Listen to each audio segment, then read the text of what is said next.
Good evening, everyone, and thank you for attending tonight's event, Risk Ready or Not. I'd like to start by acknowledging the Kaurna people, the original custodians of the Adelaide Plains, and the land on which the University of Adelaide campuses here at North Terrace, at Waite and at Roseworthy are located. My name is Hayley Parkinson and I'm undertaking my PhD in the School of Biomedicine here at the University of Adelaide. My research area is in multiple myeloma, which is a type of blood cancer, and I'm going to be your MC for tonight. In tonight's presentation, we'll hear from experts fighting for a hazard-resilient future. With the ever-advancing spectre that is climate change, reducing harm caused by climate-driven disasters will take greater community action and an increased collaboration between government, researchers and industry. Our environmental engineers are developing decision support systems for governments. Our social scientists are studying climate adaptation in rural communities, and our lawyers are meeting emerging conversation challenges and reimagining bushfire regimes. And what do all three of these parties have in common? Well, they all agree that more education is needed to help communities understand and reconceptualise risk, not just in the present, but in the future too. After all, it's going to take many hands to build a hazard-resilient future. So where to from here? During tonight's event, you'll hear from Professor Holger Meyer, a Professor of Environmental Engineering at the University of Adelaide and a Fellow of the Modelling and Simulation Society of Australia and New Zealand. You'll also hear from Dr. Philippa McCormack, a Postdoctoral Research Fellow at the Adelaide Law School here at the University of Adelaide, and also Associate Professor Douglas Bosley, an Associate Professor in Geography, Environment and Population here at the School of Social Science. Following the presentations this evening, we'll then invite all three of our experts back up on stage and we'll have time to discuss some discussion questions which were previously submitted. We'll then collect a few questions from you in the audience. So now it's time to get underway, so I'd like to first introduce you to Professor Holger Meyer. Please join me in welcoming Holger to the stage.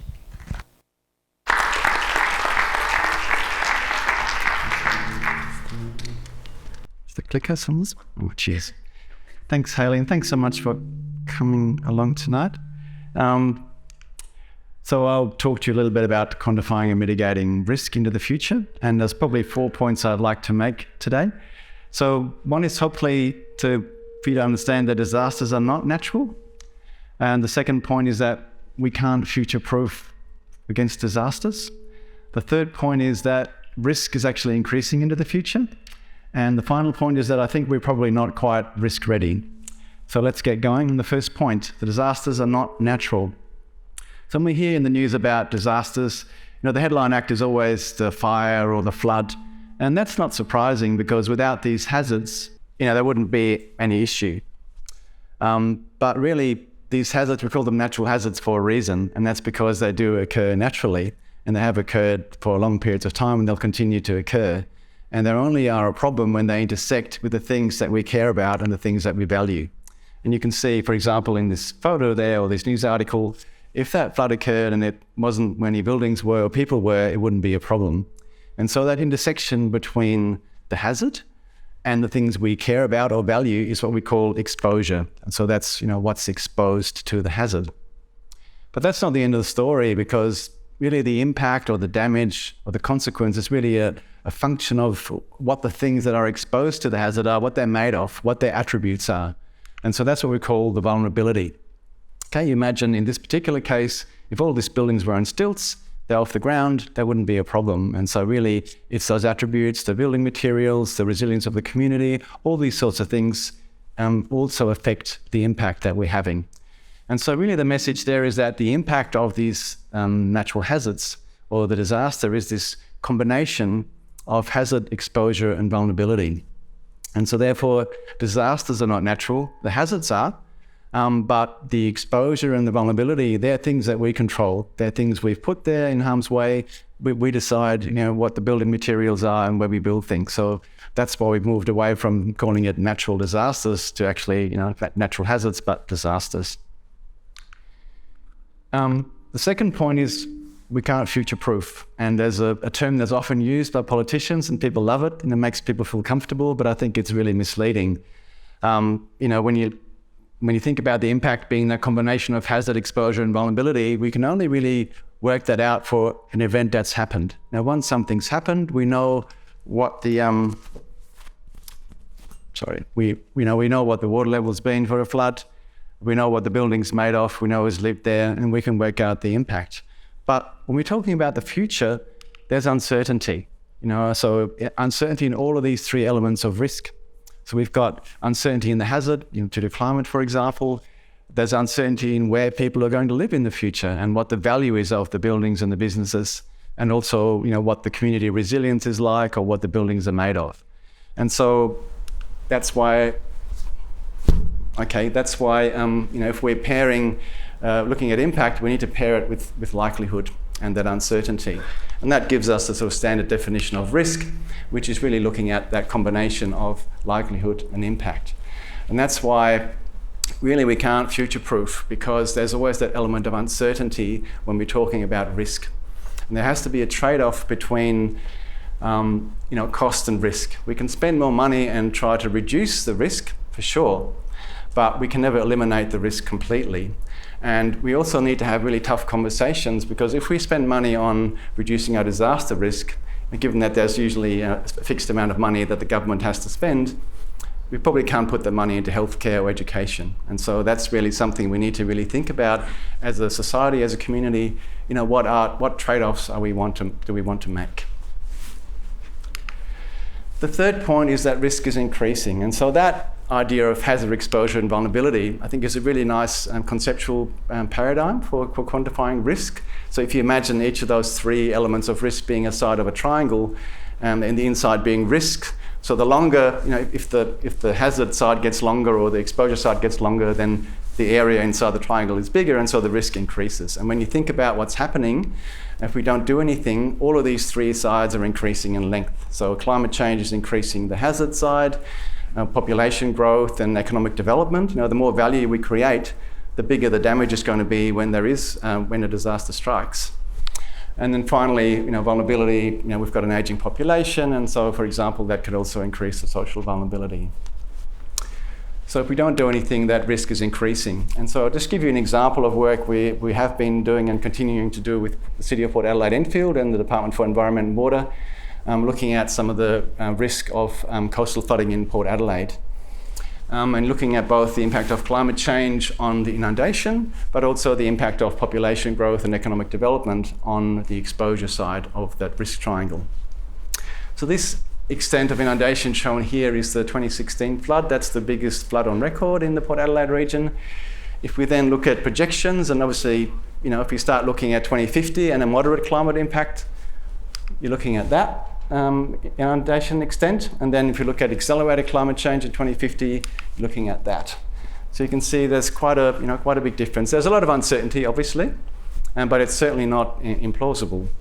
Then on top of that, you superimpose the population growth and economic development. Like the state government is actively stimulating growth in that area. You're going to have more businesses, more people exposed to that floodplain. So what does that risk look like in the future? And so that's where in our research we do integrated modelling to really look at the interaction between all those different parts of the risk triangle. And you can sort of see on this graph, you've got sort of time on the horizontal axis, 2020 up to 2050. And on the vertical axis, you've got relative risk. I've taken off numbers just to protect the innocent. But you can sort of see that the bottom line, the blue line, that's without climate change. And you can see there's an increase in risk simply because we've got more people and more value in that floodplain. If you add climate change and the increased inundation levels, you can really see that that risk by 2050 is probably 3 or 4 times what it is now. So risk is increasing, and we need to be aware of that and really be aware of those different sides of the risk triangle. It's not just the hazard that's increasing, it's also, whenever we do things that we think are good, which they are, like economic development, they do increase the risk. The final point is, we're probably not risk ready, and I think that's where I think the important thing is that we all need to contribute and have those tough conversations, because there are a lot of, it's not easy, there's no silver bullet, otherwise we would have done it. But it's really people having conversations and really being aware of all the different factors. And so what we're trying to do actually is to reduce risk, and I think, Phil, you're going to talk about Sendai A little bit? No? Okay. But anyway, Australia has signed up to agreements internationally to reduce risk. And so, how do we do that? And so, again, when we're thinking about risk reduction, we need to think about all sides of the risk triangle. We can, for sure, focus on the hazard. We can build levees, we can build seawalls, we can use planned burning to reduce bushfire hazard. But that's the thing we can control least. The thing we've got most control over is the exposure, so where people live, and also the vulnerability. How educated people are, what building materials we're using, all that sort of thing. And we can actually work on all three of these to reduce risk. So we can use structural measures, we can use land use planning, and we can use things like education or changing building codes by building hardening, things like that. And again, if we look at Port Adelaide, I'm just looking at each of these three in isolation. You can see this is the sort of same plot we had before for the sea level rise example, just looking at seawalls. And these are three seawall options that the local government had looked at. And again, obviously you can build bigger seawalls, so this is just an example, but you can sort of see that up to 2040, it's, the highest seawall does a pretty good job of containing the risk. But then after that, if they're over top, then it doesn't do very much for that extreme case. If we look at increasing floor levels, for example, you can see at 2050 that's more effective. And again, it depends on what you're raising it by. But you can see you can't do that overnight. You can change the legislation overnight, but you can't magically raise all the buildings by a metre. And so you can see that risk is still increasing, over here. That's because over time there's a renewal rate where new buildings get higher, but the old ones are still at the lower level. And then finally, this is the toughest one. This is sort of looking at zoning and buybacks. And you can see there's a little bit more complicated. You've got sort of solid lines, which is zoning, which means we're stopping future development. And whereas the dashed lines are buybacks as well, which means we're actually getting people out of the floodplain. And obviously, there are social implications. It's very messy, but you can see that, it has the biggest, is the most effective way of dealing with that future risk. And so, when you think about people living in floodplains now, that's a function of decisions made 10, 20, 30, 40, 50 years ago. We have the opportunity now to actually make decisions that will make sure that we don't have that risk in 10, 20, 30, 40, 50 years' time by letting people live in these areas that will be inundated in the future and be burnt in the future. So just to finish off then, really the take-home messages are disasters are not natural. They're an intersection between hazards, which are natural, but exposure and vulnerability, which we control as people. We can't future-proof. There's always going to be some level of risk. We can reduce risk, and really then it comes to trade-off between how much money do we put in, how much do we want to reduce the risk by, and do we want to use that money for something else? Risk is increasing, and again, it's all three sides of the risk triangle. It's not just the hazard side of things. We need to think about where people live and what building materials are, what social vulnerability is. And finally, I think we need to have those tough conversations to really understand fully what the options are, what the implications are, what the trade-offs are, and then how to talk to, I guess it gets into that political realm, and that's where we ultimately have the say, I guess, as voters. So thank you very much. I'll hand over to Doug Bosley, who, thanks. Thanks very much, Holger. Hopefully that's picking up there. I'm a geographer and I look at the social aspects of risk. It's a bit different from what Holger has talked about already. It's more to do with how we're perceiving of risk as individuals and how we're making decisions in relation to risk. For example, in Venice, they're spending billions of euro to try and protect that city from sea level rise and increasing storm surge up the Adriatic. But what were they thinking putting Venice there in the first place?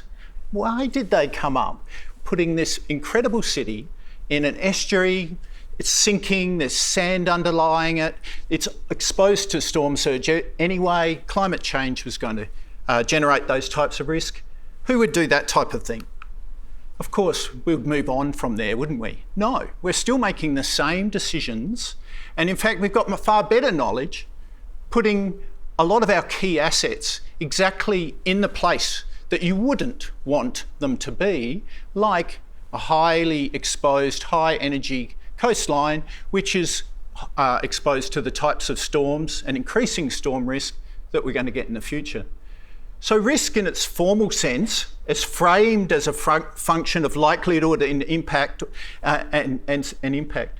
But it's becoming much more in relation to society, and that's where I look at those challenges. What will risk mean for us now and in the future, and how can we build this into our decision making in a more improved way?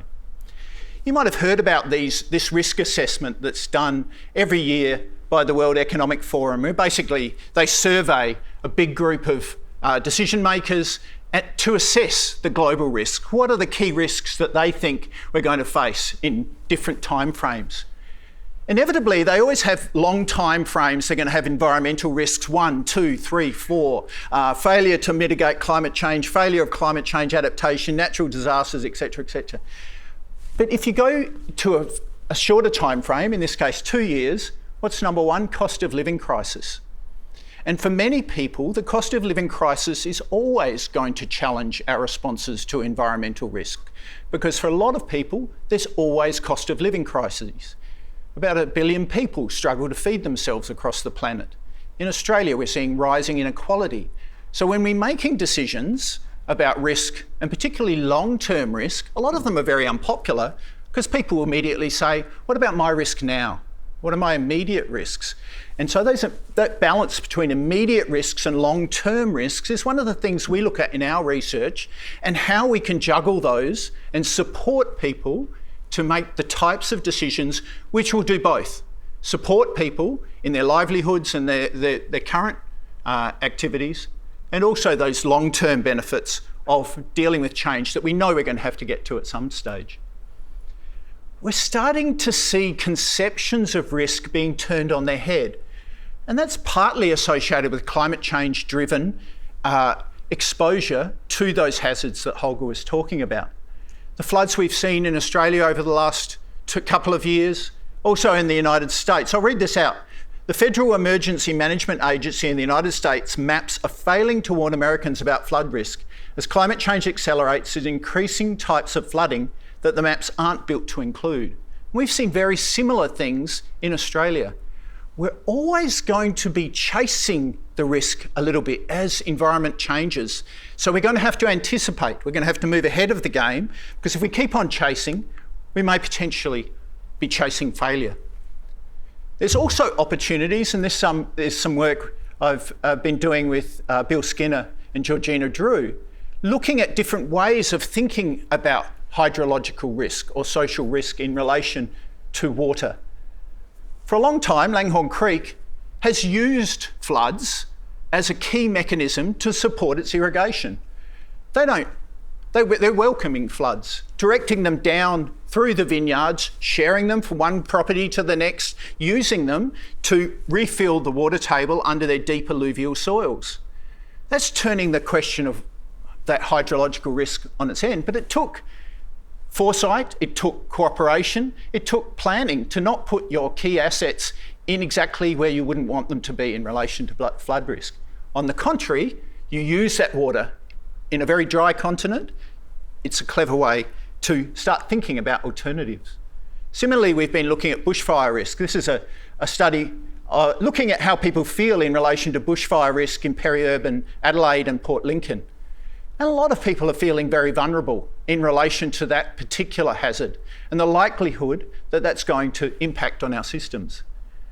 Partly that's tied, again, to the very attractiveness of living in the Adelaide Hills or peri-urban Adelaide and Port Lincoln. People are attracted to those places because they're beautiful places. They're full of trees, wildlife, everything you would want to live in an idyllic landscape. But that idyllic landscape burns, and it's always burnt. And so the relationship between attitudes to fire and those spaces becomes important, because if people start feeling very vulnerable, the pressure to limit that fuel load is going to increase. So who pays the price? Often it is biodiversity that's going to be paying the price in relation to those attitudes. And that's partly associated with the fact that we don't plan very well for that particular risk. Our study also showed that there's little requirement for new residents or transport infrastructure planning to account for bushfire risk beyond particular constraints to building practices. So when we come up with a new suburb or a new pathway, there isn't really much accounting for that particular risk. There's no requirement to inform new residents of the bushfire risk in an area. People might look up, but they might find, oh, we're in a very high risky area and the costs of insurance for our house are going to be exorbitant for us. But they're left to find that out themselves. There is no requirement for conservation staff who manage a lot of the key biodiversity assets even to be consulted on new housing developments. So we often see new housing developments running right up against key conservation estates, and then who has to manage the bushfire risk? It's the Department of Environment, Water or local councils that then have to asset burn or reduce fuel loads in association with those developments. Again, it's got a lot to do, not with the science of risk, we know there's a risk there, it's got a lot to do with how we conceptualise risk and how we want to respond to it. There's some theory here, where I like theory, I'm a social scientist, so I want to bring some in. There's about how this concept of risk is starting to define our society. And in fact, this thinker from Germany, Ulrich Beck, talked for a long time about how we're moving into a new type of modernity in relation to risk. And our first modernity was relatively easy. We exploited resources, we had abundance, we took all these chances with technologies. This second modernity, however, is going to be defined by risk not only to natural hazards, but to the hazards that we've driven through the choices that we've made. Climate change being one of those major ones. Nuclear power is another one that he focused on a lot in Germany and elsewhere. But a lot of our decisions about planning are also generating risks. We're putting a lot of our key assets in places that might have seemed sensible under a first modernity regime of exploiting opportunities to live near a coastline or to live near a river or to live up in beautiful spaces. But in a risk society, those decisions may need to change, and that will require a huge leap in governance and a huge leap in reconceptualising what hazards mean, because hazards in a risk society are not restricted. We've seen global risks in relation to this. Beck calls for a new reflexive society. This is a society which will be constantly learning and adjusting and being flexible, and that won't be easy. And in fact, it's a little bit unlikely that we'd be able to develop such a deliberative, humble, caring society. But there's many things we do already which suggests that we're quite good at these things. And a lot of them have been led by thinking through and deliberating on common concerns. This is some work we've been working with the Forest, Snow and Landscape Institute in Switzerland, looking at how in that society they deliberate on concerns, and they have a very deliberative democracy. They're constantly going to their communities and saying, what should we do here? Should we develop up to the forest? Should we build a road through here? Should we extend the forest down to the landscape? The challenge that's emerging in this place, like in South Australia, is a warming, drying climate. They're getting much more fire risk on the southern Alps, on the southern slopes of the European Alps. In the past, they had agriculture between their major settlements and the forest. And so when they've had big fires in the past, they haven't caused catastrophic failure. And they saw that as a buffer zone. But over time, the attractiveness of expanding the urban areas and the expansion of the forest for biodiversity conservation have lost that space. But maybe they're onto something, creating gaps between our settlements and our forest, maybe something that we need to think about in the future.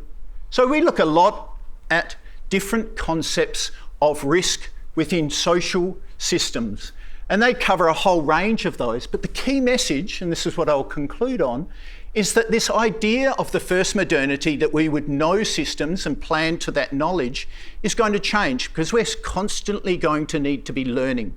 And that means adjusting our decisions over time in relation to those. And they're not any one system, but most systems. Do we need peri-urban rural spaces that create buffers between our urban spaces and our forests? Do we need planned retreat? Holger already mentioned that.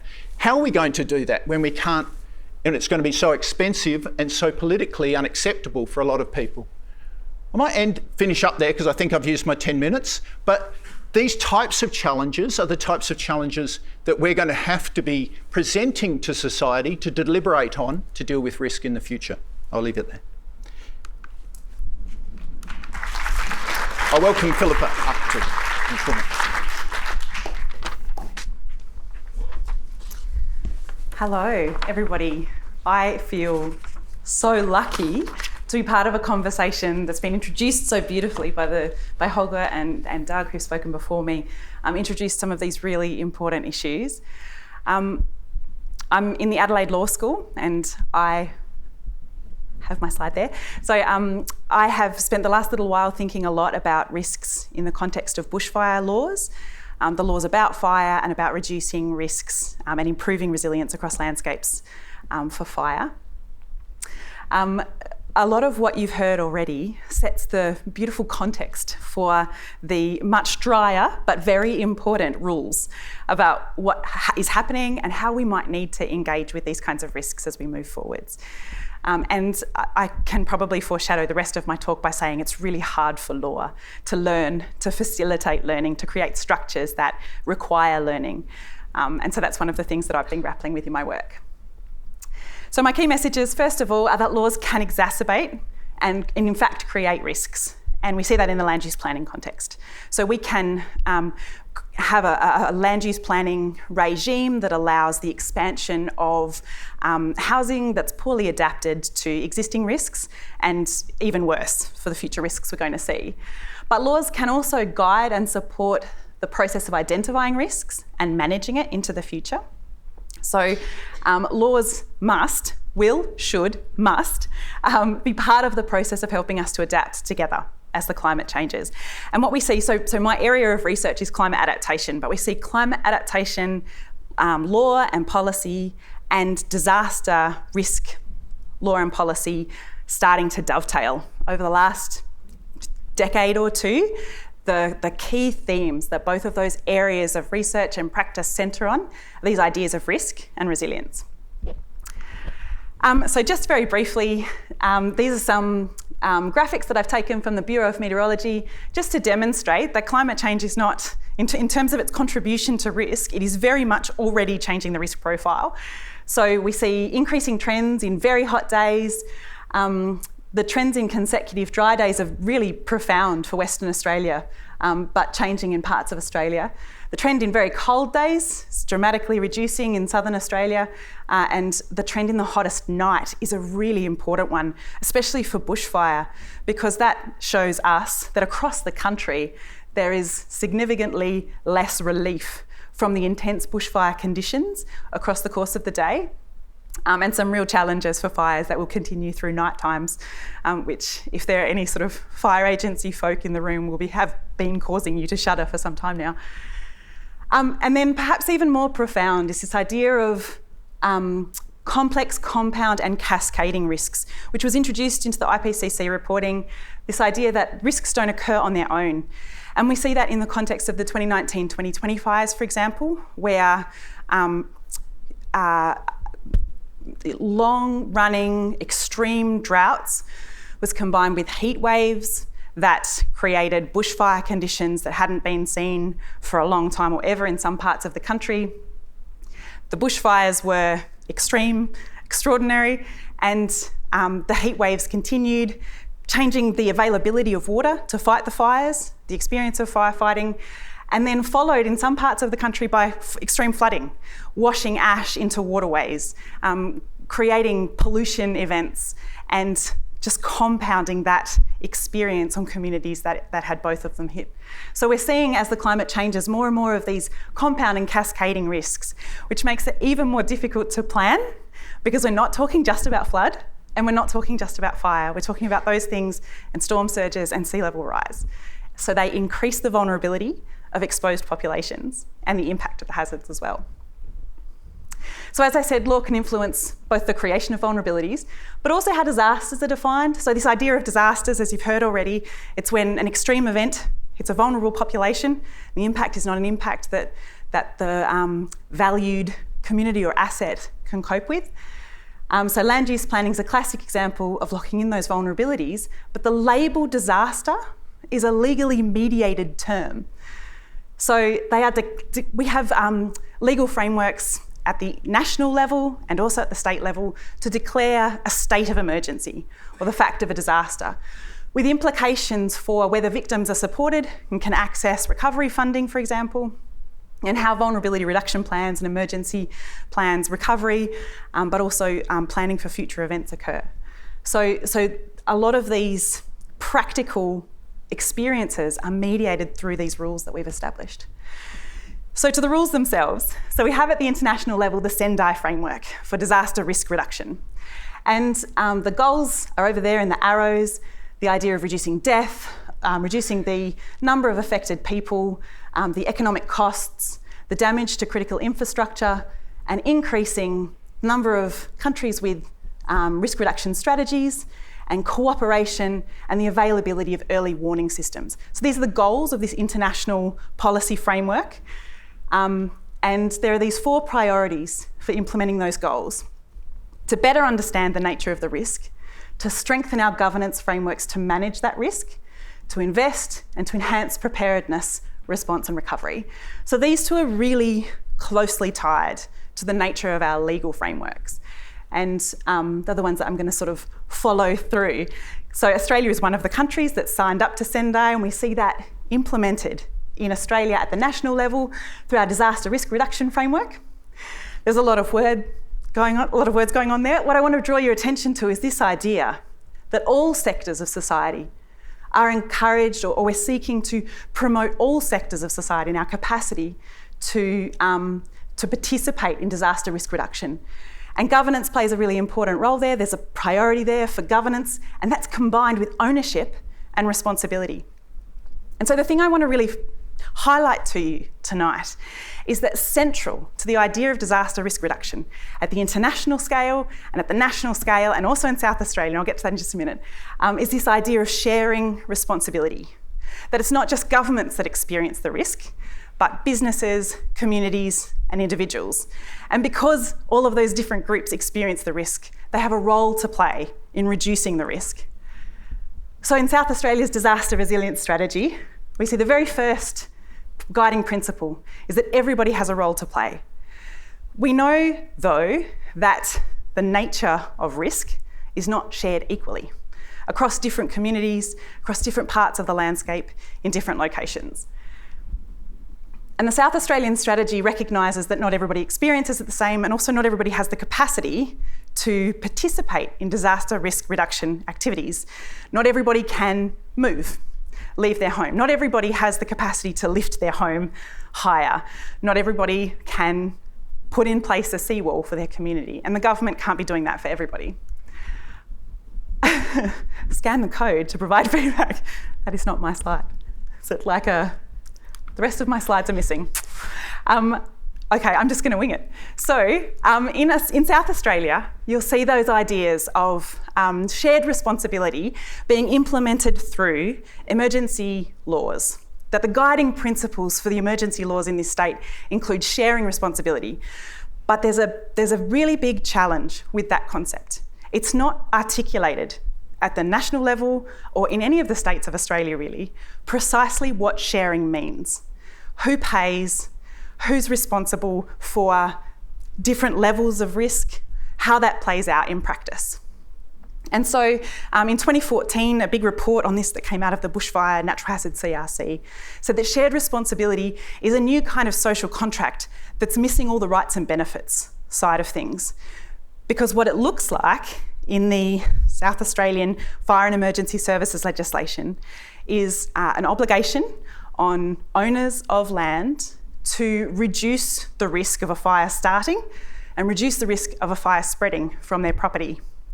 And in the sort of legal frameworks and in the legal community, that's played out in different ways, but it's an obligation on landholders to do something to actively reduce risk. That might look in the bushfire context like reducing vegetation, like moving it out of the way of, a sort of a fire path. It might involve prescribed fire. So lighting up a part of your property, if you're a big landholder, to reduce that risk in anticipation of fire seasons, well before. But one of the things that the law does poorly is govern the way we balance the different things we value across the landscape. Because in that context, in the hazard reduction context, we're not talking about right before a fire, right as a fire hits, or after the fire's already hit down the road and it's coming towards you. We're talking about today or tomorrow, halfway through a flood. We're talking about the process of deciding how we manage risks across our own land and across landscapes well in advance when we have an opportunity to think about it. But those emergency services laws are not connected well to our biodiversity conservation laws. They're not connected really very well, actually, to some of our land use planning arrangements or to where we design and care for our elderly or how we manage roads. There are no obligations to make sure there's 2 escape routes from every community. But they're also not connected well to opportunities that we see, for example, in our climate law legislation at the national level and, eventually sort of rolling out across the country where we really do something about climate change. There are opportunities for small-scale fires to reduce the risk of large-scale fires with all of the emissions that they entail. And we see that in Northern Australia, where carbon credits can be claimed under legal regimes for cultural burning in the savanna regions. So there are some opportunities there for our laws as well. I'm going to wrap it up there. I'm not really sure what my last slide said. I bet they were really super interesting. Maybe it'll come to me in the Q&A. Thank you.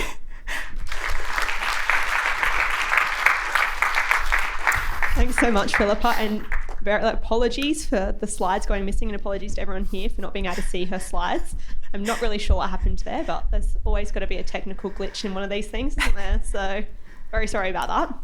But yes, thank you to all of our speakers. It was really, really interesting talk to hear about the huge complexities within risk management and where we can go from here to build this hazard resilient future.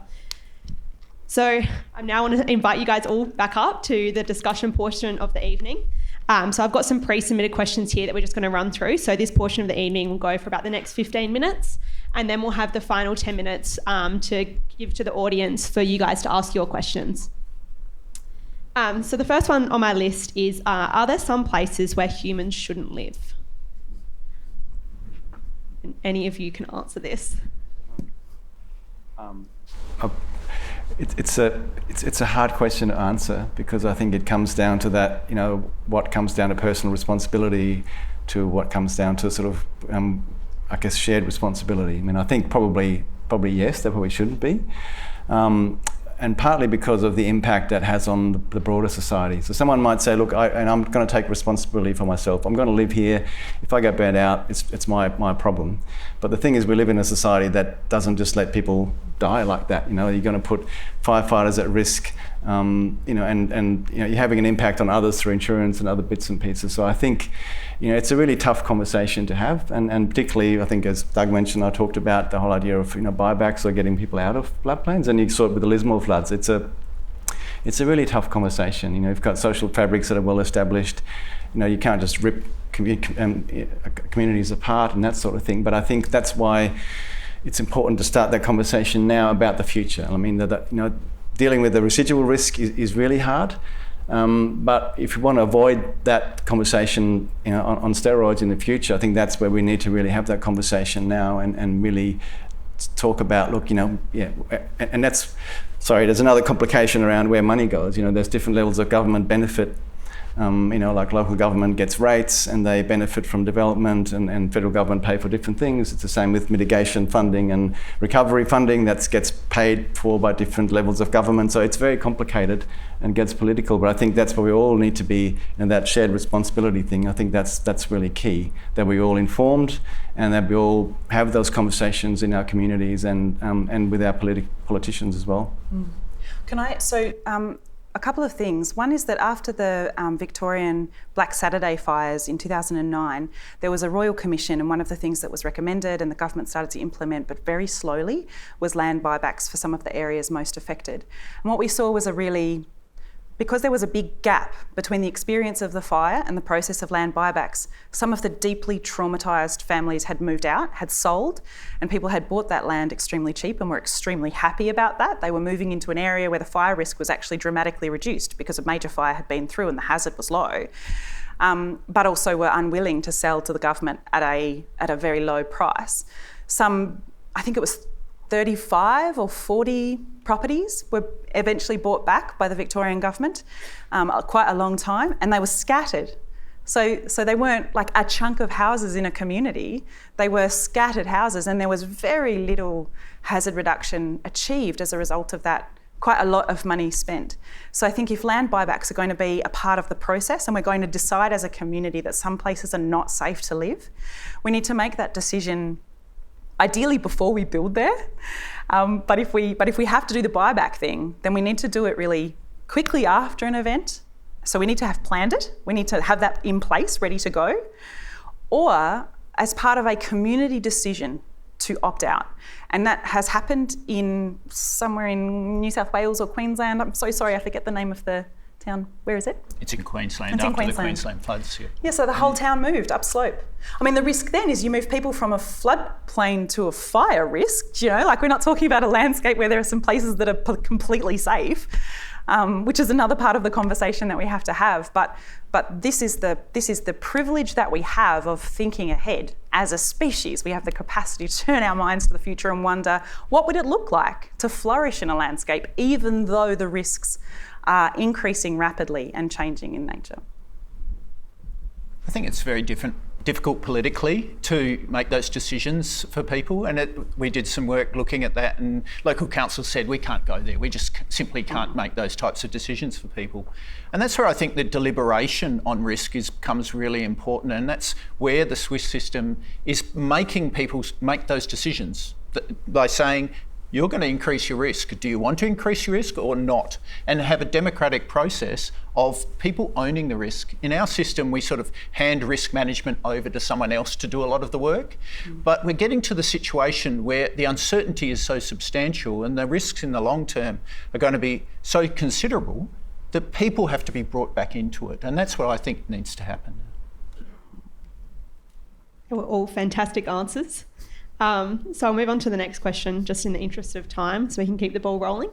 So the next question was, do we plan effectively for natural hazard risk? No. I might start this one because my talk went to this directly, and we're just finding no. And up till now, a lot of our planning mechanisms have focused on two aspects of conflict, which is social and economic conflict and the relationship between, but it discounts the environment almost consistently in relation to a lot of these decisions. And so when it comes then to people making the big decisions of not allowing someone to be in a coastal area, people say, hold it, I've got my right. My rights are to be able to live in this place, because we haven't had the anticipatory discussion to say, no, we're going to start changing how we plan for risk in the future. With that basis, then we can start going to the next step and saying, we've had this discussion, we know that the risks are going to increase, and we're going to change the way we plan our landscapes. I have to say, I totally love Doug's work on this stuff. You should all read it. It's really great and so important, because one of the things is that the environmental value is not a private landholder's value. We appreciate the fact that certain species exist in the landscape, not necessarily on our land. So protecting them is not something that we can necessarily plan for as individuals. That responsibility has to rest higher than individual activities and planning and responsibilities. But as a result, it's really easy to trade off against human safety, because no one person is going to be able to say, that's mine, I'm going to sue you to protect it, or I'm going to get everybody together and we're never going to vote for you again. There's that sort of general social value of having healthy environments is often put up against my individual risk of dying in a fire, and we don't weigh those very well at all. And to build that into our frameworks, again, ideally before we build in those places that are most precious as habitat and as sort of homes for species and system functions. Ideally, we don't build in those places, but if we build there is a conversation that has to happen with the individuals in those spaces about the risks they'll take on and how they'll integrate protection for those values into that. And that's a conversation we have to have in advance. We're not doing that very well at all. Yeah, I mean, I think we're not ready, but it is complicated. I mean, that's the thing, you know, we can say all these things, but, you know, Hayley, Phil, you mentioned the multi-hazard thing. You know, I mean, we ran workshops with communities in Bustleton, you know, showing our modelling, and basically it's the same thing where, you know, they're going to be underwater from the sea level rise, but if they retreat, they're going to be in the bushfire zone. And so, you know, and that's the thing, you know, and I think you said as well, you know, I think, Doug, you know, the people don't choose to live in a high risk area because it's high risk. They choose to live there because it's beautiful. We like being near the sea, we like being in the hills with the trees, and there are a lot of other benefits from that. And also from a planning point of view, you know, you have to balance, you know, mobility for transport, you have to balance that with health and other things. So it's, you know, it is complicated, but we do need to, I guess, what we need to step, you know, beyond just having this reductionist view of just, you know, looking at one thing at a time, and really start looking at the systems as a whole and the interconnectedness between them and the trade-offs and the connections, and just to really get into something more complex, because the world is complex and we just need to deal with it, and rather than trying to run away and looking for, you know, yes and no, black and white answers. Can I just very briefly as well add to that? We often think about these kinds of hazards looking back in the context of extreme events, disasters, and we respond to disasters. There's some great literature about how weird it is that we respond with surprise to disasters in environments where that was always going to happen. And so I absolutely agree, like, to embrace the complexity of landscapes that are dangerous sometimes to the ways that we choose to live, but to do so in a way that, in an educated way, to do so with an understanding of what you can do, what you can't do, how you reduce risks well, you know, how you manage the risks by planning to leave early, those kinds of things. Like those, we shouldn't be surprised by extreme events. And that is going to take a lot of conversation, yeah. So far we've heard about a lot of the ways where we need to improve and can improve, but what are we doing currently? There must be some things we're doing currently to adapt and to mitigate the climate changing. Yeah. I think we've, in this state, done a lot of things very, very well. I think we've developed a policy which is cutting edge in relation to energy and mitigation, and that was against the will of the federal government at the time. People forget that. But our state government was incredibly strong to stand up to the federal government opposition to introduce an extensive renewable energy scheme, and we've done some research, my PhD student Rebecca Pearson, on just how difficult that was to stand up against a very strong opposition, federal government on this, and lead the way in Australia in relation to renewable energy. Similarly on climate change adaptation, and both Holger and we've already talked about that this evening.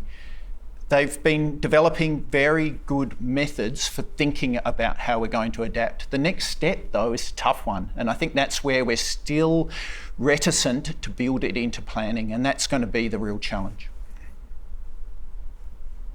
I think all the things we've talked about tonight, people are thinking about. It's not like, you know, we're coming up with, you know, people are thinking about planning, and a lot of local government are really, you know, thinking about, you know, changing the sort of, you know, floor levels for flooding and other things.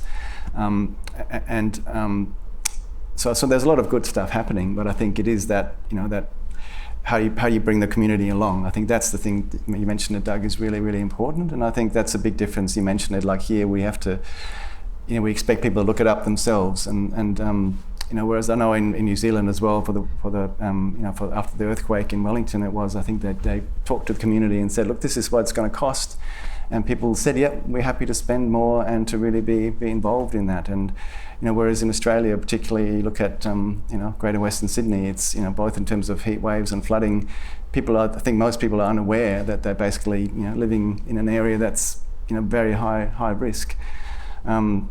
Yeah, so I think that there's a lot of good stuff happening, and I think locally as well. I think we're embracing some of that longer term vision, but it is difficult. Yeah, and I think at the individual level, I think a lot of people are aware and doing things, but I think, as we've talked about tonight, that's, you know, some of the things are just overwhelming. You look at some of the big fires and floods that are going to happen, and there's not much you can, you know, you can prepare your house, but if you get a Black Saturday bushfire, there's really not much you can do except get out if you can.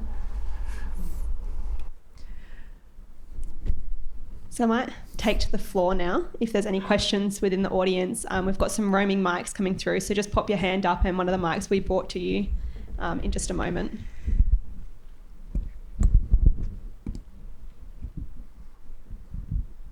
Good. Thank you to all the speakers. I struggle to understand what numbers mean when they're put onto risk. And fortunately tonight, it was pretty much number free. The second speaker had a slide that talked about the risk of the East Coast floods was 1%, 100-year risk was 1%, now it's 10%. Well, what does that mean? Does it mean every 100 years there will be 10 floods on average? If that's what it means, it actually is not predictive at all. It's kind of useless. And the first speaker, your slide on the graphs, you said it was relative risk. I kind of understand relative risk, and you're going up fourfold. But if the absolute risk at the start was very, very low, that relative risk increase would not mean much. So can you just help me with, and we hear this all the time, you know, the risk of the bushfire, usually it's emotional terms like once in a generation risk and once in a lifetime risk. But if it was a 100-year risk and there's a number on it, what does it mean? Okay, so there's a difference between like those numbers like 1 in 10, 1 in 100, that's usually refers to the hazard. So that's really the chance. So the 1 in 100 year, there's a 1% chance of that magnitude event occurring in any year. And so that's where it gets tricky, because it's a chance, you know, and that's where, I mean, it's a trade-off between risk. You can't say it will happen or it won't happen. So the 1 in 100 year event might occur 5 years in a row. It's just a long-term average, a long-term, you know, probability, and we derive these probabilities from data, and we don't have enough data. So usually when you're looking at probability distributions, you're looking at the sort of extreme tails, which we don't know much about. So we're constantly, you know, changing that, but we have to make informed decisions given the best information we have. So that's on the hazard side. When it comes to the risk, which is that combination of all these things. So my slide, so in our work, the work we do with decision support, it's dealing with multiple hazards, and every hazard, not every, but different hazards deal with that likelihood of occurrence differently. Like in fires, we don't have a 1 in 100 year fire. In flooding, we do. So how do we reconcile that? And so we ended up using average annual loss, as in dollar, as our risk metric. And so that's what the vertical axis was on my slide in terms of millions of dollars. And I didn't put it up there because that report wasn't tabled at council, and so it can't be made public. But it's a very high number. Yeah. No, I'm legally trained and don't want to talk about numbers. I think the numbers are really difficult because people will conceptualise loss and damage in different ways as well. We've recently done some work, Molleen Nan recently finished her PhD looking at the South Pacific loss and damage regimes and how people could be compensated in the future for the loss and damage. So instead of having insurance where the individual would be compensated through a private company, you'll have a mechanism where communities are compensated probably by a global fund. And that's what the recent COP meeting agreed on, that there'll be something like that. But how do you differentiate between what is a climate change impact and what is a natural hazard, and what would have they experienced from that natural hazard in so many different ways? And so part of the complexity of coming up with good policies in a field like that will be, how do we attribute climate change impacts back to the types of risks people are experiencing? I agree, they're difficult to make those links directly across. And just if I may, there's also like the work we've done is primarily on direct impact. So you look at a house and it's damaged, and you can see the house is worth this much, and it gets 50% damaged or whatever. But then there's the indirect risks and or indirect losses, and the research shows it's usually at least double what the direct impacts are, if not more. And so these are some of the ripple effects, some of the supply chains and some of the long-term effects and social impacts and a lot of other impacts. So it's really hard to quantify some of these values. And so that obviously makes it difficult to make decisions, particularly when you're looking at mitigation spending. Like it's relatively straightforward to spend money once things have happened. You can sort of compensate somebody, but to sort of spend money on something so it won't happen, and then how do you prove that that money was spent well? You say, look, we spent $100 million and nothing's happened, isn't it wonderful? And it's the same argument in public health, with primary health care. It's whenever all the research shows that prevention's better than cure. Every dollar you put in prevention gives you more return than fixing things up once they're broken. But we tend to spend most money when it's broken because it's easier and it's politically more expedient as well. A lot more political capital in helping somebody who's already had a trauma occur. Just if I could just very briefly, so I in my research I don't develop any of those numbers, but it's absolutely the case that some of those numbers can be articulated in a way that's clear and can be relied upon. And we saw that, for example, in a recent decision by the Federal Court. It's colloquially known as the Sharma decision. Basically, the litigants were young people under 18, and they were arguing that the federal government, should have taken into account the climate implications of approving an expansion of a massive coal mine. And the court, the judge that heard it first, heard an enormous amount of evidence about the attribution of the emissions, or the contribution that the emissions would make to climate change, and the measurable implications for the lifetime earnings, life expectancy and health of these young people.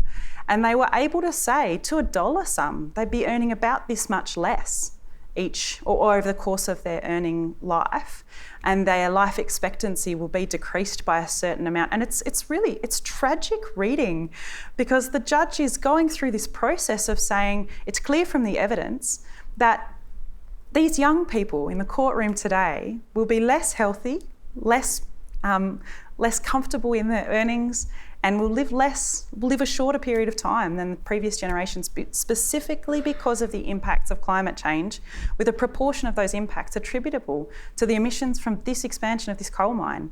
So the climate attribution work is really new, but it's becoming really rigorous, enough so that a court, a very conservative institution that's very reluctant to rely on evidence that isn't strong, enough so that the court said, yeah, we can accept this, we can rely on it, and the decision that we will make, and in the first instance, the judge said, yes, the government should have taken into account climate impacts.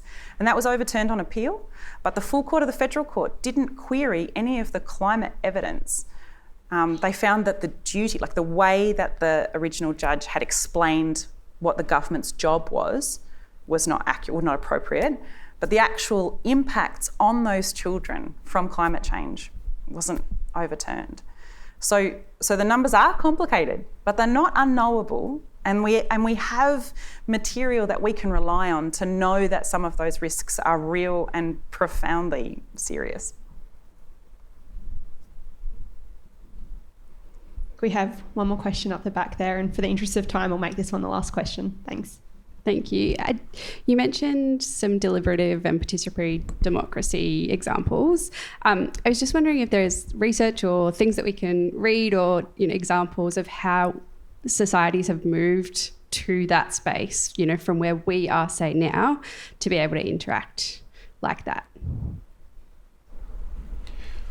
The specific example I referred to is a Swiss model, and that doesn't come out of a question of risk per se, as much as recognising that deliberative democracies and that system worked well in the Swiss context for a very long time. Now, when the specific issues of environmental change come in, it's being used in that way to garner support or not for policies that, once people vote on them through small-scale referenda and targeted referenda, people stop arguing about it. And so, for example, they've been able to implement incredibly complex and sophisticated emissions reduction policy because it went to the people, it was passed by the people and stopped talking about it. Very different from our democratic system, where good policy can be overturned or bad policy can be overturned very quickly in relation to these questions. So should we have some more of that deliberation, particularly on big issues of risk? And probably the Swiss developed their method because it's been a risky society forever, with the Alps, avalanches, all those types of impacts. And they recognise that in these difficult environments, without people pulling together for a common outcome, and if they were going to be flip-flopping, as we're great at in Australia in relation to policy, then we're going to waste a lot of time to deal with the issue, which we need to grapple with. I mean, Phil, I think you mentioned the Bushfire Natural Hazard CRC, so there was some great work done by Celeste Young on this idea of risk ownership, and I think that's probably a key. And she did a lot of workshops with all sorts of in all sorts of levels of government and the community to really understand actually who owns a risk, because if nobody owns the risk, nobody's going to manage it or pay for it. And so I think just that whole concept, that to some extent we all own the risk, but to really have a more finer resolved understanding of that. And I think that will help us move towards that idea of that we are all responsible, and then hopefully through the democratic process that we can have more of a dialogue around these things, and also then hopefully as a society be less individualistic and think about how do we, it's the same concept as insurance. We all sort of band together in some ways to support everybody else, but how can we have that conversation where we all understand that we're all in this together to some extent. Fantastic, thanks for that. So we might wrap it up there. So thank you all for coming to another Research Tuesday event. And if you can please join me in thanking our three wonderful speakers, Professor Holger Meyer, Associate Professor Douglas Bardley, and Dr. Philippa McCall.